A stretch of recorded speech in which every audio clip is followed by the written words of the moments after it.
Cool. Hi everyone, thanks for coming. So this is the first talk that we've got in our Going for Green week. Had some really great support so far, people making pledges and stuff, so thanks for turning up. We've got a great talk today from Nikki, so I'll hand over to her, let her introduce herself. Thank you. Thank you. Right, okay, am I in the right spot? Yeah. Thank you very much for inviting me. I really appreciate it, and it's a real pleasure to be able to talk to you today. Just to say, so my background is really writing about energy. In fact, I do put out a news email every 2 to 3 weeks, and if anybody wants to sign up for that, you're very welcome.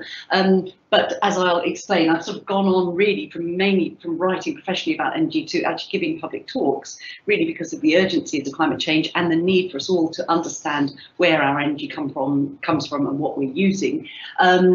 So that's my background, and then as I'll explain, I've got sort of involved in various practical projects, and one, of course, which is very, very local to this area. So let me just explain that one to you first before I go on and talk about the main issues in the talk.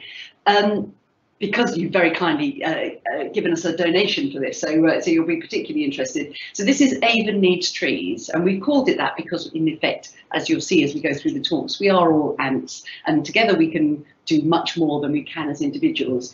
But this is the slide that really explains why I've set up this bonkers charity, which is buying land in the Bristol Avon catchment area to create new permanent forests by replanting and rewilding. And this, as you can see, this is the geological or hydrological catchment areas. It goes beyond our political boundaries, and that's why we're in Wiltshire. But all these rivers lead down into Bristol, and all rivers, all cities and towns in this area are very much affected by flooding, and you can see why. If you look at the dark green areas, that's where our woodland is, and you can see just how little we have. We have almost nothing in our catchment area. The UK as a whole has only about 13%, and by far the majority of that is up in Scotland. So England is very, very, very deforested, and that has all sorts of implications for our biodiversity, as well as our natural flood management and our carbon sequestration and so on. So just so you know, the local context is that our first purchase, and we're well on our way to that. We've raised 290,000 in just about 7 or 8 months, which is fantastic. We've a little bit more to go, but this is just outside of Cairn. It's our first 34 acres. Please look at the website for more details, but it's wonderful. It's got 10 acres of ancient woodland. It's got about 20 acres for us to replant and rewild. It's on the Marden corridor, so there are lots of biodiversity implications for that, things that we can make use of. So that's what we're doing, and you know, any support is always welcome. Just please do take a look at the website. Oh, and one thing in particular, for anybody living in this area, we've got a big fundraiser happening. Chris Goodall, who's a very famous economist and author, is coming to Chippenham on the 31st of March. He's coming to Bristol the day before to the university, and he's doing 2 talks for us in aid of Avon Needs Trees and to promote his book, What We Need to Do Now. The tickets are £5, so please do come along. We've got to fill up Chippenham Town Hall, and please promote it amongst your friends. Anyway, okay, so this is the main body of the talk. Why is this a climate emergency? And does personal action matter? Okay, does it matter actually what you and I do? So we're going to kind of talk to that a bit. And first of all, I'm going to explain, just get back to the absolute basics, because there's a lot of confusion I find when I'm giving talks around the place as to exactly what we mean by 1.5 or 2 degrees of warming. And actually, of course, that has changed. It's changed with the recent IPCC 1.5 report. So just to explain, you probably know, if I asked how old is the Earth, can anyone tell me? Any ideas? Okay, it's funny, isn't it? When I ask children this, they all know. It's about 4.5 billion years old. Okay, 4.5 billion years old. Okay, so this top line are the surface temperatures taken with clever chemistry and all this by NASA through cores taken down through the ground and so on, and they can work out what the air temperature was globally as an average over those years. That's the last 5.3 million years, okay? And this bottom line is the last 800,000 years spanned out so that you can see it better. All right, and the important bit for us is this little bit here. That's us. That's civilization as we know it. Okay, the last 10 to 12,000 years. That's what we recognise. Okay, so we are just a blip in the world, right? And of course, what you can't see on this is that when we're talking about surface temperatures, that line now goes vertical.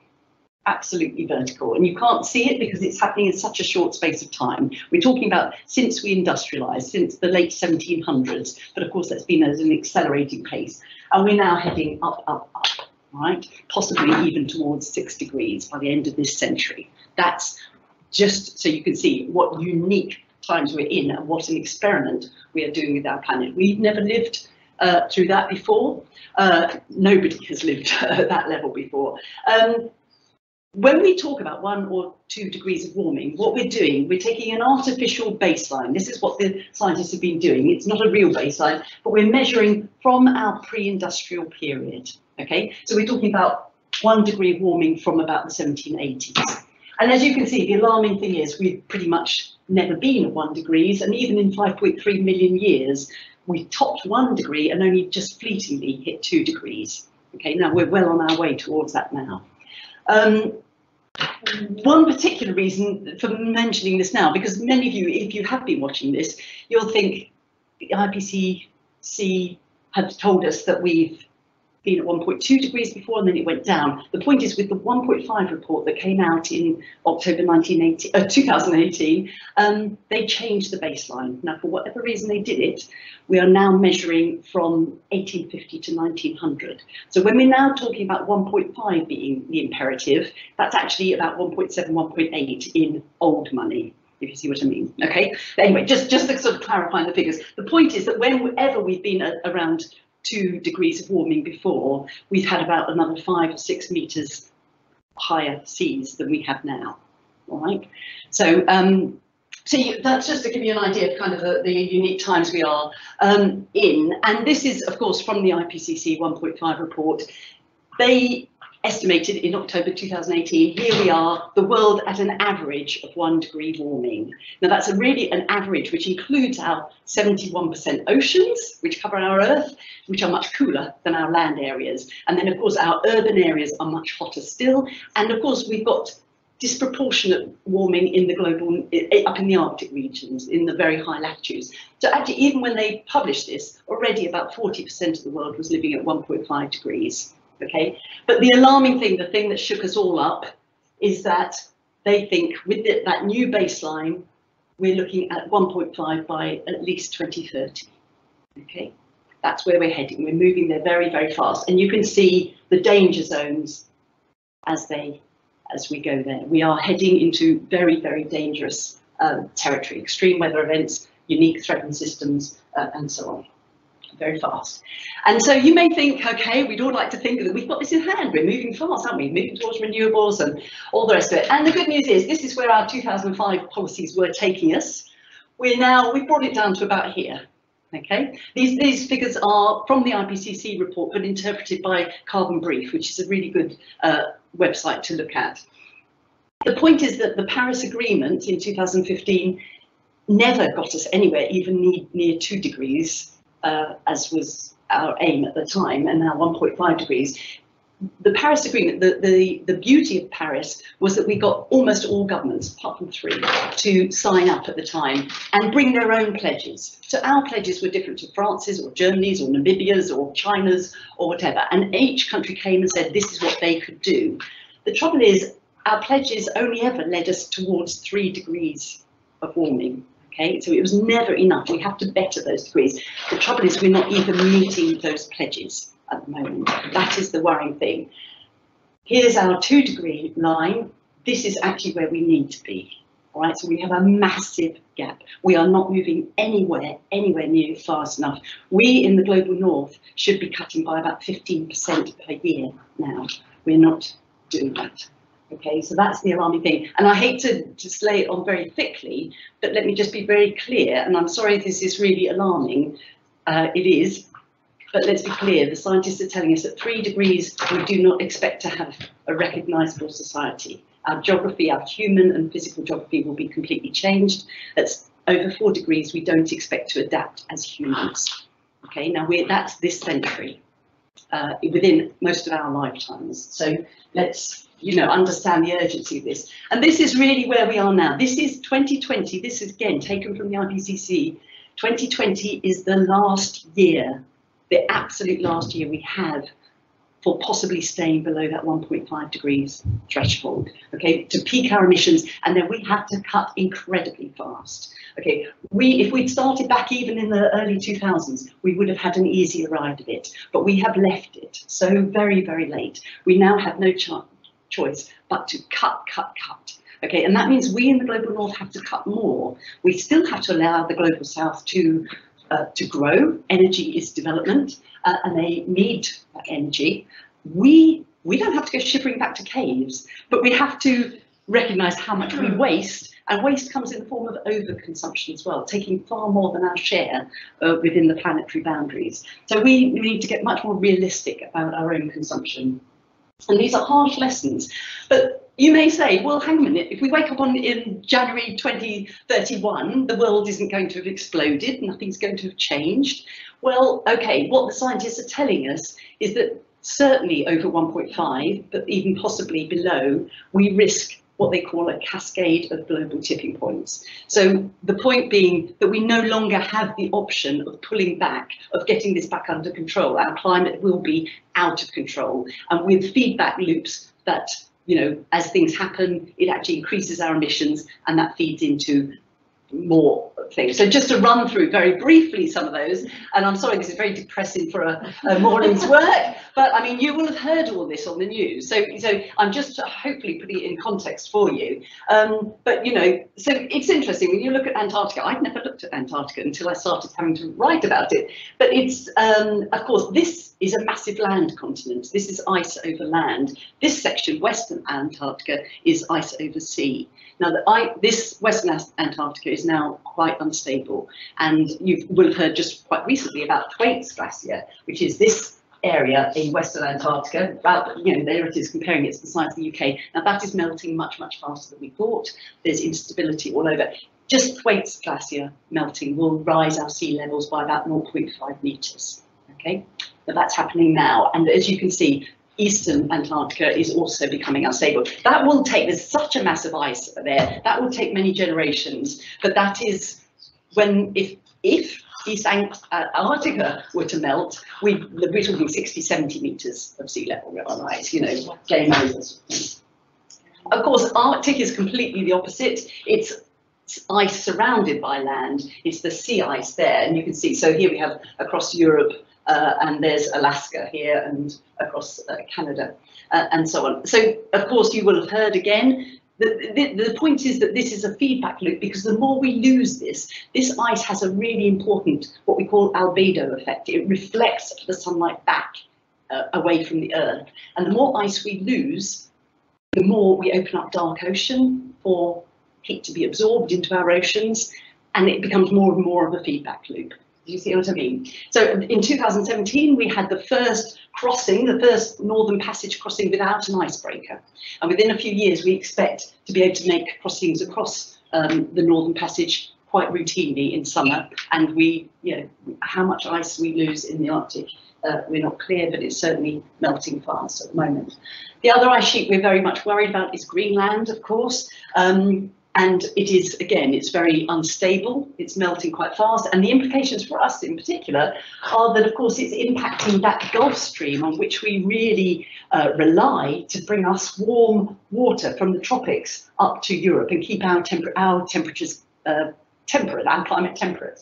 And it's that dumping of salt-free water into the oceans, which is slowing this current. It's like an engine. It moves this this water across and down. It's really quite fascinating. And it's been slowing since the 1970s. So there is the risk, if we have a major collapse in Greenland, of that really accelerating and really changing our temperature, actually making us much colder in Europe, much warmer. Other feedback loops that you will have heard of are unstable methane. You'll have read and heard about what's happening in Siberia with our permafrost. Permafrost is anything that's been frozen for at least 2 years, but a lot of this has been frozen for 40,000 years, and it's locked up. You know, they're pulling out woolly mammals, literally whole from here, because they've been frozen in time, and it's locked up a huge amount of carbon. And as it melts, it's exposing that carbon. The microbes are turning into methane, and we're getting these sort of methane explosions. The other thing is, of course, we've got unstable methane around our continents. These are called the clathrates. And if you saw David Attenborough, I think it's his programme a couple of years ago, you'll have seen plumes, methane plumes coming up from the ocean bed here. And again, there's the risk of you know, quite a tipping point there. And then the other one, just before I end the misery, our forests, of course, which of course we absolutely need, not just to lock down carbon, because forests take carbon from the air, but to keep doing that and protect the soil below. But we've been deforesting like mad. As our temperatures get warmer and drier, as we know, as we've really seen this winter in Australia, you know, more fires. Of course, our woodlands and forests are subject to other issues like infestations of beetles. We're seeing ash die back in this country. That's a third of our trees are likely to go, and so on. So, you know, there's lots and lots of pressure on our forests, but all exacerbated by climate change, and that's becoming a very real thing. And if you're thinking that we are in a relatively lucky country, but remember how this is impacting us now, and will do in the future. We're talking about, our Committee on Climate Change is talking about at least a metre sea level rise for us by the end of the century. That has implications for all our coastal communities. We are likely to have about 1.5 million internal refugees within our own country. We're already paying people to move away from the coast in East Anglia and in Wales. We're expecting quite a level of water stress by 2030, severe water level stress by 2040. Okay, so our water companies are now under a lot of pressure to stop those leaks, and to put pressure on you and I to use water much more sensibly. We've got to change our attitude to just splashing it around all over the place. Issues about food insecurity are becoming increasingly real. Remember now, we have food prices rising across the world because of failures to plant, particularly in North America last year because of the flooding. And now, again, flooding in East Africa, Ukraine, and so on. So we have issues. And then, of course, the point is that we've got, you know, all the things that you can see that climate change is exacerbating, putting pressure on populations, and the risk here of more and more migration and conflict. The Met Office has been recording between 2 and 5 extreme or unusual weather events in the UK for many years now. We've kind of got used to it, but you know, we should recognise how unusual it is. Okay, so what is it that we're doing? What's making this world so unlivable? It is, of course, our greenhouse gases. We're thickening that blanket around the world and stopping, stopping that heat from leaving and putting out more heat.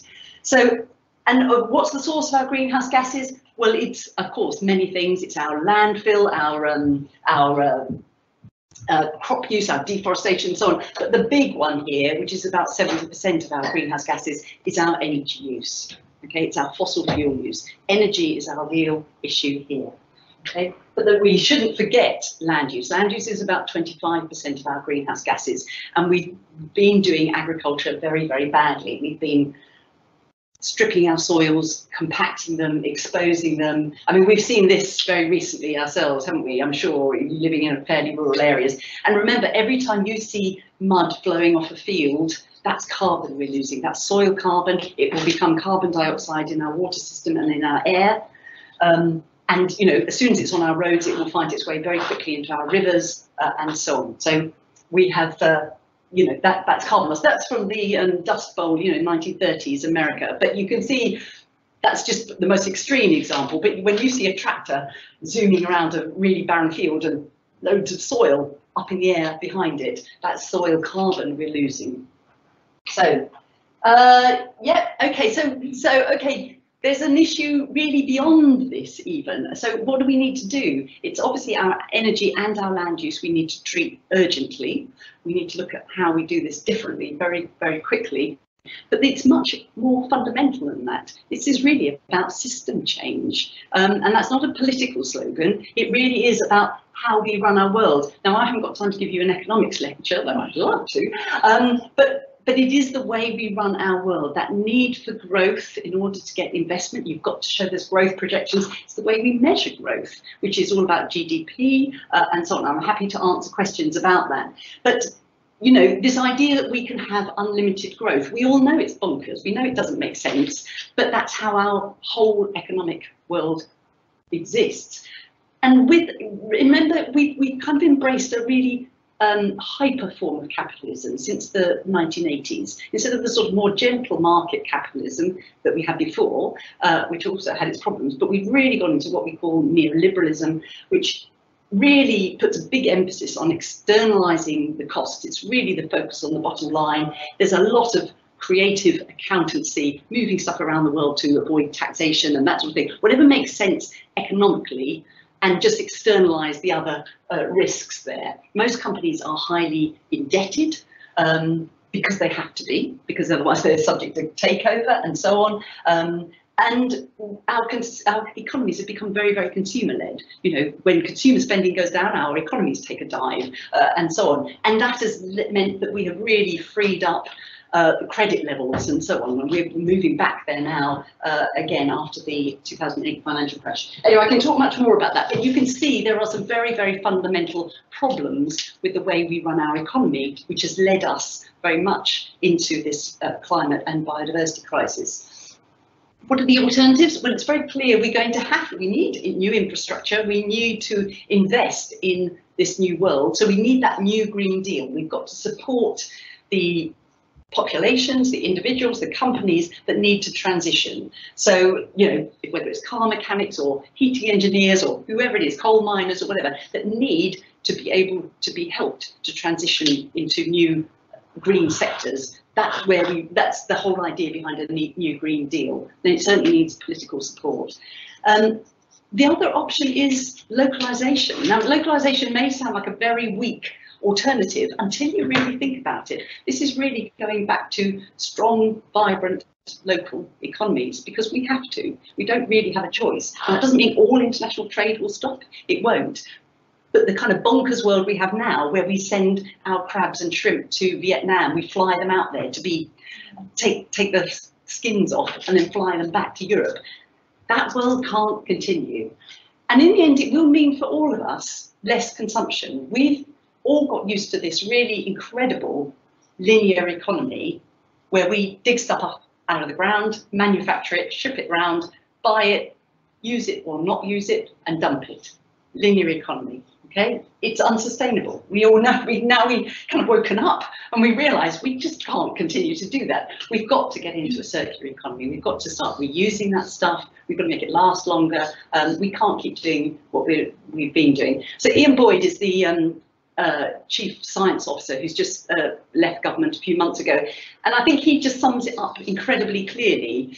Emissions are a symptom of consumption. And unless we reduce consumption, we will not reduce emissions. It is as simple as that. We've got used to this incredibly high level of consumption. And we all know it's hugely wasteful. We waste a third of our food, we just bin it, and all the rest. We waste all of our heat, we waste our stuff. We've got to think about we can't continue to do that. We want to keep our climate and our world stable. And so, I mean, I like this quote from Keynes because I think it really kind of sums up where we all are. And I know we're all on the journey, and I apologise if any of you found some of the facts here very disturbing and shocking, but they are the scientific facts. This is not a belief system. This isn't something you can believe or not believe. This is happening. The science is real. Okay. So the point is, you know, when the facts change, I change my mind. What do you do, sir? You know, I mean, I'm approaching 60. I didn't think I'd be doing this when I was this age. I thought I'd be off somewhere teaching English, somewhere nice and warm and interesting. My background's actually more in international development. I was hoping I'd go back to Africa and work there and so on. I'm not. I'm doing this because the facts have changed. And I think that's the truth for all of us. All of us have got to think, okay, what were our expectations? What were our plans for the next 10, 20 years? Spoken or unspoken? And how are we going to have to change those? Because we are going to have to change them. Now, it doesn't always mean that it has to be worse. It could be that we're embracing a much better society. But I think mostly we have to understand how much our individual actions matter.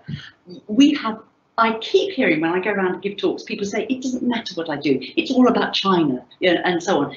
Absolutely, it matters. We are the 5th biggest industrial economy.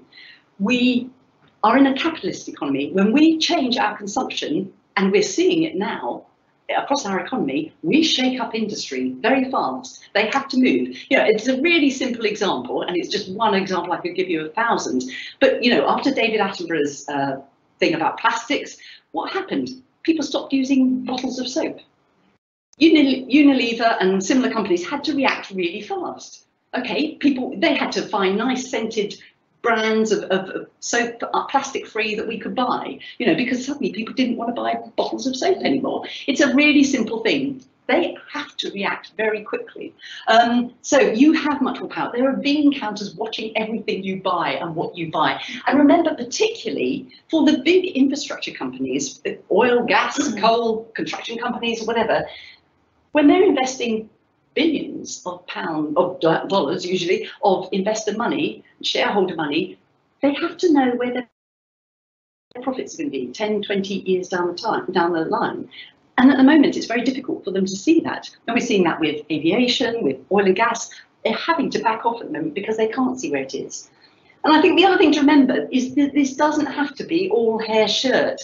I think we have to really ask about how happy and healthy we are as a society, where our policies are taking us. Think about foreign policy, think about our relationship with the global south, think about the inequalities in our society, think about our lack of health, the deluge of cancers that we're living with and taking as normal, and so on. There's the potential here that we actually make a better world. Okay, I'm not saying it's not going to be a rocky ride getting there, but I think there's everything to look forward to if we play it right. And, you know, hey, I've stopped flying. Do you know, it meant that I had a great holiday in the Scilly Isles, which I probably would never have visited. It was fantastic. I took my bike over to France and cycled around Brittany. Fantastic. You know, okay, it's taken a bit of an adjustment, and it doesn't feel like giving up. All my clothes come from Oxfam. It's fantastic. I don't have to go to Cribbs Causeway anymore. But anyway, so, you know, just think about the positives of the life you change. I eat a much healthier diet now. You know, so there are lots and lots of positives. This isn't all hair shirt. But I mean, these are slightly old. I could have updated these almost every day, even from yesterday. These are some headlines from the Financial Times, just showing, believe it, we are, as consumers and as civil society, having a massive impact on industry now. They are having to move to our changing demands very, very fast. It's really extraordinary. I mean, I've been reading the Financial Times for about, I guess, close on 10 years now for my research, and the change in the subject matter, the discourse, everything is just phenomenal. And boy, has that sped up in the last year or so. You know, the whole thing about investment in ESG, as it's called, environmental, social and governance stocks, is massive. It's every day. It's a dozen articles, you know, it's huge. So believe that the change is happening. There is another very good reason. There are many good reasons why your changing consumption matters. Here's one, which is that at the moment, the world, and these figures are just from the UK, but this is true of the world as a whole, we spend about 1/3 of our energy getting energy to us in a usable form, okay? So getting that oil into a refined diesel or petrol or ethane or whatever it is, making other stuff, coal, gas, into electricity, or uranium into electricity. And a typical power plant, I mean, this is Drax in Yorkshire, which is one of our biggest power plants, well, that's about 40% efficient. That's typical of a thermal power plant. 60% of that energy just goes out in hot water or hot air. They're incredibly inefficient. So, and of course, there's more losses in distribution and so on. So the point is that when you change your consumption, you may think, hey, I'm taking 10 units off my electricity bill. Who cares? What difference does that make? The point is that the full life cycle of the energy you're using, you're taking much, much more. In fact, scientists like Kevin Anderson from the Tyndall Centre would say about 13 times as much. So every 10 units you take off your consumption, you're saving about 130 units out, average across the world. Does that make sense? So you're having a much, much bigger impact than you will possibly see. Just think about it, a third of our shipping in the world is simply moving oil around. That's amazing, you know. So, you know, the more we cut, the more we cut, okay? So, you know, it's a thing. So how do you do it? I mean, I understand that for most of us, this is really challenging. We've all got busy lives, we've got things to think about, you've got a company to run, and so on. But I think the way to do it is to do it one step at a time. You know, as individuals or as a company, take one. What's your goal? Is it changing your energy supplier? Is it changing your toilet rolls? Changing your tea bags? Changing your bank? Not buying any new clothes for a month, you know, going looking at second-hand things, taking a low-impact holiday, whatever it is, changing your food. Do one thing at a time. How do you eat an elephant? One bite at a time. Once you've done that thing, whatever it is, big or small, stop, pause, tell everyone, because that's how we make change, okay? That's how we make cultural change. It's that positive modelling. Tell everyone about the new bank or the new energy supplier or the new tea bags or whatever it is. And then go on, what's the next thing you're going to do? How do you challenge yourself the next one? And it has never been more true, although it always sounds very corny, but be the change you want to see. We have the opportunity now to make a better world. And, you know, that means we have the possibility truly now of ethical capitalism. So let's work towards that. Let's make our decisions count. And just to be really clear about what it is, you can sit there forever and count your carbon and, you know, get out the carbon calculator and work it all out. Do you know what? We're actually past the point of counting now. The point is you've got to eliminate, we all have to eliminate oil, gas and coal from our world. That is the trick, okay? Now that is a real trick because you think about it, all the lights, the clothing, the food you've eaten today, everything involves these, okay? But really over the next few years, and urgently, we all need to work out how we're going to get these out of our lives. And we can't wait for government and corporations to do it for us. That's the trouble. We need to get moving. So remember, there are some really easy tricks. We waste about a third of our heating. 1 degree down on your thermostat at home will save about 8% of your energy bill. Okay, we heat our houses to a level that was undreamt of 20 years ago. You know, I mean, even when I come into places to give talks, I always think, gosh, the temperature's quite high, but maybe that's because I'm in front of the cannons and so on. But, you know, think about what's the sensible level. Are we heating rooms we don't need and so on? Have we done the insulation we require? This is where we need to be spending our money now on weatherproofing our houses as well. Remember, the costs of your gas, it's going to go up. Your oil is going to go up and so on. So although they're cheap at the moment. Alternative, there are so many, these are just a few companies, but there are so many alternatives now to owning a fossil fuel car. Sharing, leasing, electric motorbikes, electric bikes. I ride an electric bike, it's changed my life. It's just wonderful around the city. But remember, the main point is 20% of our journeys are less than 1 mile. Almost 40% are less than 2 miles. We can walk. Yeah, we need to rediscover our legs and get going. Why don't we at the moment? Because our roads are dirty and disgusting. We don't want to walk them. They feel unsafe for whatever reason. We need to set off that positive, virtuous circle. Our electricity, okay, there's so much you could do. I think that be aware of Drax Electric Insights if anybody's got really into these things. It's worth looking at just so you understand where our electricity is coming from at any time, and it's fascinating if you get into it. But I think the main thing is to start talking to the people that you live with, and that's often the hardest thing. You know, go home tonight and get out the electricity bills and the gas bills and say, can we as a family or as a shared house, whatever it is, actually look at what we're consuming? Do we know? Because most of us are paying on a 3-month direct debit. We have no idea actually even how much we paid the last quarter, let alone how much we consumed. We have no idea what is consuming in our homes.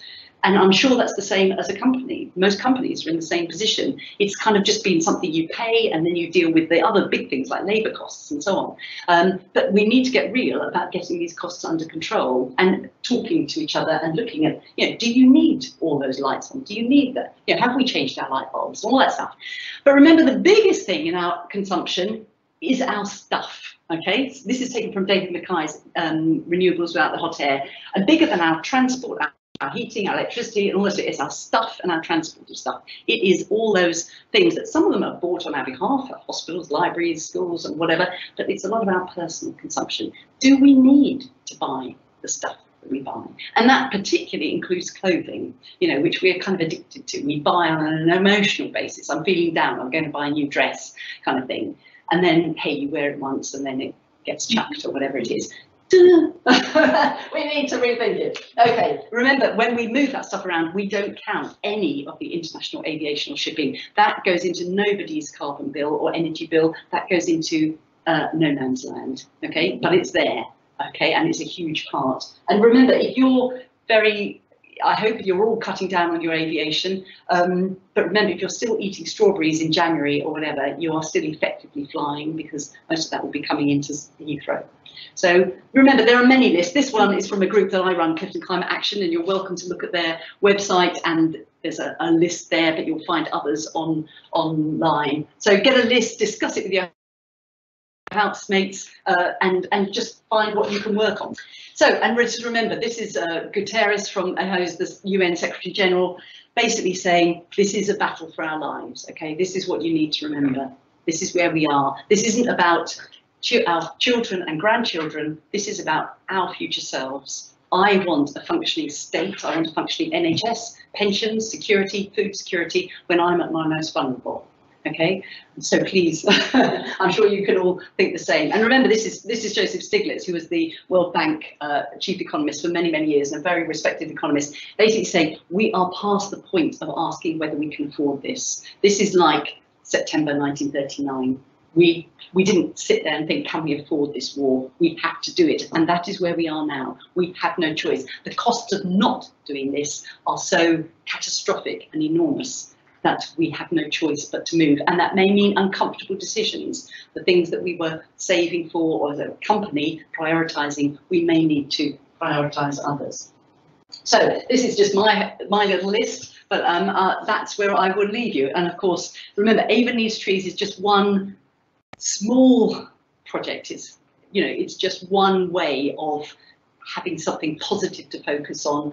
But the main issues, trees are great, and hey, I set up a charity to plant trees, but remember, the main issue is about cutting our fossil fuel use.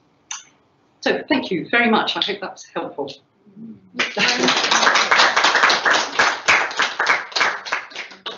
Thank you so much, Nikki, for doing that. That was a really interesting talk. There's lots of stuff I've been to your talks before, but there's lots of stuff. It was great to have like a refresher and just some of those facts that are quite difficult to hear. Yeah. But yeah, people do need to hear them. So do you have any questions for Nikki? Nikki, other Nikki. Oh, I have. Nikki too. What's a hair shirt? Yeah.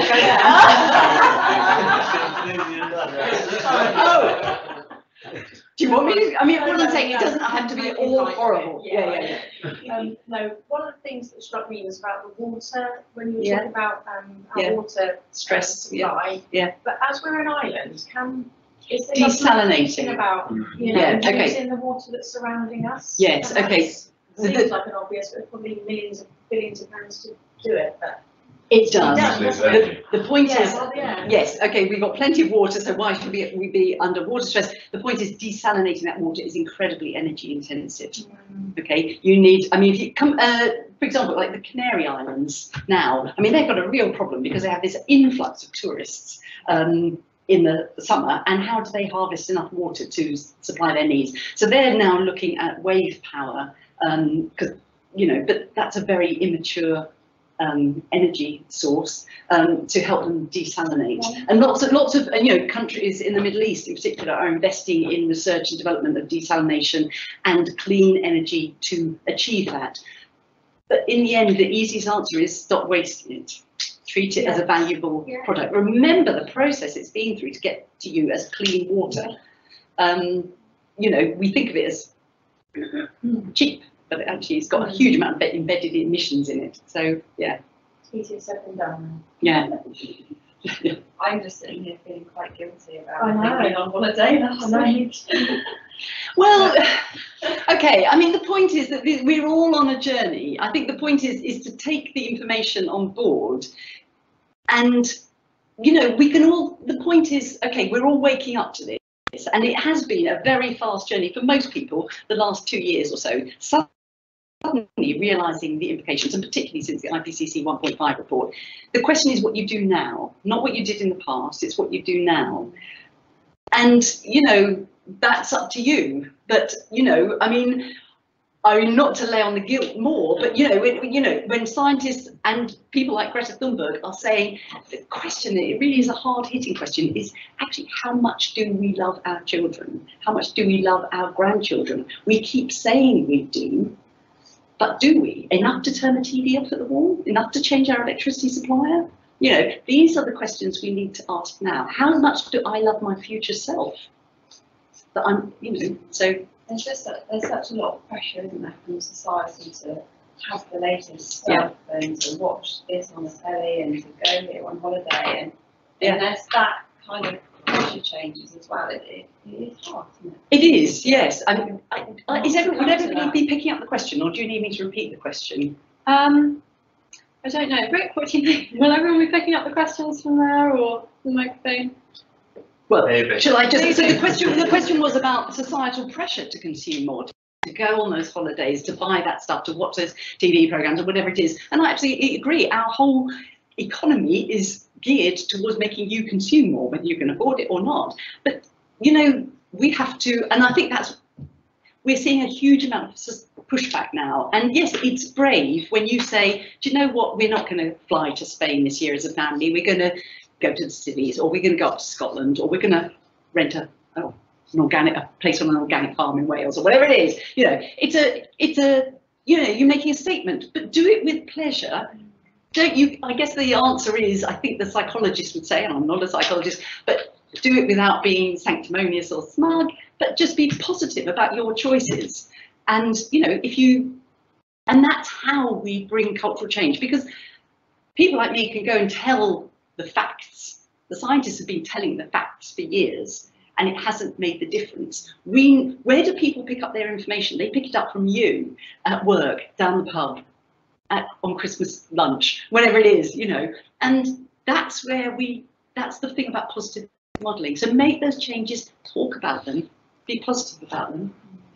I thought it was interesting what you said about, as consumers, we can force big organisations to change. And we changing are. Our behaviour like that, they have to go with it.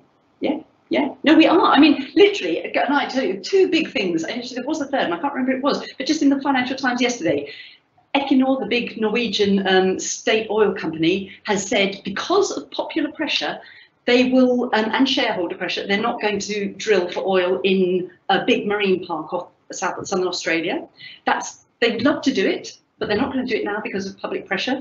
And tar sands in Canada, there's been an absolute plateauing of investment, but again, because of popular pressure, saying we don't want this. It's also because of low oil prices at the moment. We've had pretty low oil prices since 2014, and now we've got a bit of a crash because of coronavirus. But you know, what you're doing makes a difference. I mean, for people in Bristol, I give the example, we have 2 gas-fired power plants already planned, ready to go out in Avon near us. They've been there planned since about 2010, 2012. They haven't happened because the gas industry cannot see where their profits will be. In this country, our consumption is actually going down of electricity, and prices are incredibly unstable. How can they invest billions of shareholder money if they can't see that it's actually going to make a profit? And it's being undercut by renewables. Renewables, the costs have come down so phenomenally that it really doesn't make sense to build that power plant, and that's what they're acknowledging, even if our government doesn't want to acknowledge it. So, I was thinking in your last newsletter as well about Lloyds Bank, who said they'll run their operations in a more green way, and that's due to consumer pressure as well. Yeah, I mean, there are all the big banks one of the biggest changes has been in the last year in the finance industry. The finance industry is suddenly realising they're at risk of investing your and my and everybody else's money in stuff that can never deliver a profit, because it's never going to be allowed to happen. You know, either the carbon taxing is going to come in, that's going to make it prohibitively expensive, or regulation is going to happen, changes in government policy, and so that risk of stranded assets, and then they've got a legal responsibility responsibility to their investors to make sure they've done due diligence. And if they can't show that it's going to make a profit, they can't invest in it. So we really do have much, much more power. Just in aviation, we had in Sweden last year, we had a 3% drop in demand for domestic aviation. It's put the whole airline industry into existential crisis because their growth plans are this. And suddenly we're seeing this flight shame, coming in, and people are actually reducing demand. And it doesn't take much, honestly, 3% drop, and that puts the whole industry into a massive change. So, yeah. We've got a question that's come in. Yeah. Let's take that. Okay. Is there a requirement for developers to plant trees when they build new housing? If so, do you think it's enough? I'm not sure on you probably know more about the specifics of that. My understanding is that there is, if they have to cut down any trees, this is my understanding, but I'm really open to correction on this. And it's called, there's a special term for it, isn't there? 106, section 106 money. So if you have to cut down any trees, you have to plant within a certain area, within a 1 or 2 mile radius of, but of course, cutting down a tree, and then planting one that's going to take maybe 50, 60 years to reach that same level of maturity is not like for like. So, yeah, my understanding there is, but not enough. Nikki? I would happily switch my car to an electric car. Yeah. However, Yeah. some of the stuff that I've seen about the range of the vehicles, and obviously the lack of infrastructure with charging points, I know that it's been said a lot of times, but that's honestly what's holding me back. Yeah, no. Sorry? Prohibitively expensive. Take that out of the equation. It's the practicalities of it as well, isn't it? It's interesting. Okay, so on the practical issue, you're right. We need to see the EV charging infrastructure out there, and that's to give us confidence. Actually, the truth is, the statistics tend to show that most of us completely overestimate how many long journeys we do. If you actually start tracking how. When you said. Yeah. Actually, percentage of journeys that are only a mile. Yes. I mean, it's really, most of us actually don't need a car. I mean, honestly, I whiz around Bristol City on an electric bike. I can get anywhere faster than a city. Yeah. But we've got really rural areas. I understand. Yes. I mean, it's interesting. In Norway now, the electric vehicles are 68% of the market share. In France, they're 11. In this country, they're still less than 3. Yeah. Now, the reason is because our government has not prioritised rolling out electric charging, and we need to see that happen. And lots of private companies are out there doing it, but from what I understand, lots of councils want to retain control of it. They're not prioritising it. They're reliant on government grants to do it, and so on. And that money is only trickling through. But no, to me, it's the most. If I was a councillor, that's the one thing that would really get this revolution moving even faster, because the minute people start buying electric cars, we have battery storage, we have time of use tariffs. All the evidence shows that once you've got an electric car, you drive differently, you are much more conscious of your home energy use. So it has all sorts of other positive feedbacks to it. So there are, absolutely, I agree, we need to do it. On the cost thing, I mean, my understanding is that most people, I haven't bought a new car for, I don't know how many decades, I inherited my father's and so on, but I went down to look at Drive Green near Shepton Mallet, which does second-hand EVs on the weekend, but most car ownership these days is done through leasing, not buying, and I don't think, as far as I can see, that electric vehicles, unless you're buying a Tesla, are that much more expensive than a conventional fossil fuel. I can't get a lease car, I buy old second-hand cars. Cars, yes, yeah. Yeah. But the other thing is, come through onto the market though, won't yeah.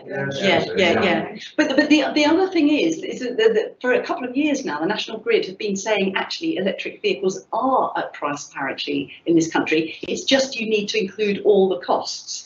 So when you look at the lower fuel costs, because if you're charging overnight and you can get charging rates incredibly low overnight from companies like Octopus and so on, you really. You're not buying petrol. I mean, I had my window cleaner about to change his car. It was about a year or two ago, and I said to him, "Why are you thinking about getting an electric car?" And he said, "No, I can't afford it." But when we worked it out, he was spending £300 a month on diesel. And when we did the figures, actually he was going to get the payback very quickly. He was going to pay off that car, you know, that initial investment. I guess it is throughout this whole revolution, it's the upfront investment that's holding things back, and we're not doing the whole life accounting, and that's for everything. You know, putting in your solar panels, you get, you know, usually these days a 6-7 year payback very quickly, even without feed-in tariffs. It's very doable, but most of us are always, as companies and as individuals, put off by those upfront costs. But actually, they make financial sense. I guess with that, especially like thinking about our customer base, and you know, predominantly they're in the kind of less well-off part of the population. Yeah. So actually, some of these great ideas at the moment they're out of their reach because they can't put that initial investment in. So I guess it's finding the support from the government or whoever it is to help people. Yeah. Yes. You know, yes. special yes. loans or something to help people move in the right direction. Yes. To get those long-term savings as well. Yes. I mean, I certainly, when talking to Bristol City Council, most of the funding is actually going to the fuel poor of the city in Bristol, whereas actually I'm sort of saying, do you know what, we also need to deal with the heavy consumption areas, which are maybe the wealthier areas. But in Bristol, for example, it's not obvious to those people what they can do. They live in period homes, you know, with rattly windows, no space for a bike, no place to charge a car and all the rest of it. They also need help, and you can't neglect those high consuming area sections of the population, and all the money is going into the fuel poverty. But yes, we need more, clearly, for those who definitely can't make those capital investments. Yeah. Can I ask where you stand on not eating meat as a way of, you know, really eco-friendly? Yeah. Okay. I mean, to me, it's we've taken on a very black and white argument about cutting meat, and it is quite clear. The science is quite clear, and if you even look at the land use of the UK and throughout the world, we need to eat less meat. The world cannot continue eating meat in the way that we do now. And can I just say, there is a very particular imperative at the moment, because most of us are eating grain-fed meat. Even our cattle is, and when we are seeing rising world prices on the global markets, you know, we have in the past many times sat there and watched while the global south starves and continue to feed our livestock. Now, that's exactly what led into the Arab Spring, which led into the Syrian war and all the rest of it. We still haven't. So we need to stop eating grain-fed meat, and that's my answer. I'm not completely vegan. I'm not vegan. I'm not completely vegetarian. What I eat is pasture for life. Okay, and if you can source that, it does mean you're probably not going to find it down Tesco's. It's going to be more expensive meat, but eat less of it. You know, make meat more of a treat. But pasture for life is using our conventional breeds, historic breeds in this country, to graze on proper pasture, which is not a monocrop of ryegrass, which holds almost nothing. But so the grass is good for the animals, it's good for the soil, it's good for carbon sequestration. The animals will produce better meat, better milk, and so on. And so treat it as a luxury. I think that is, we have to take on a much more nuanced argument. Animals are part of our carbon cycle. And you know, we need that for our biodiversity and everything. So, yeah. I was just interested because you talked about, you know, taking it the one step at a time. Yeah. What was your first step? Oh my goodness, what was my first step? I think probably my first step was changing my energy supplier. So I went to Green Energy UK, and I've stuck with them. I mean, the other benefit was having had the experience of crying down the phone to, you know, Empower or whoever was my supplier before, and a lousy customer service. And now I don't care if I pay another £5 a month or £10 a month, whatever it is. I know if I have any question about my bill, I can ask and get an immediate reply, personal reply. You know, I can just send an email off saying, I don't understand this on my bill. I get a reply. I will pay for that because, you know, whenever I've had to switch because I've moved and all the rest of it, it's been so easy. So, you know, that's my experience. So that was the first thing I did. Yeah, I mean, I guess, and I was always sort of low on the meat consumption, but I guess that's more, and I do source better meat. I guess the last few years I literally haven't bought any new clothes. That's been quite a change. And then the low impact holidays has been, you know, even I guess my last flight was about 4 or 5 years ago. And that is a big change for me because I have always been a traveller. But yeah. Great. Anyone else got anything? No. Okay. Thank you so much. No, Nikki. thank you. I hope it was helpful. Yeah, thank you. Thank you. Thank you.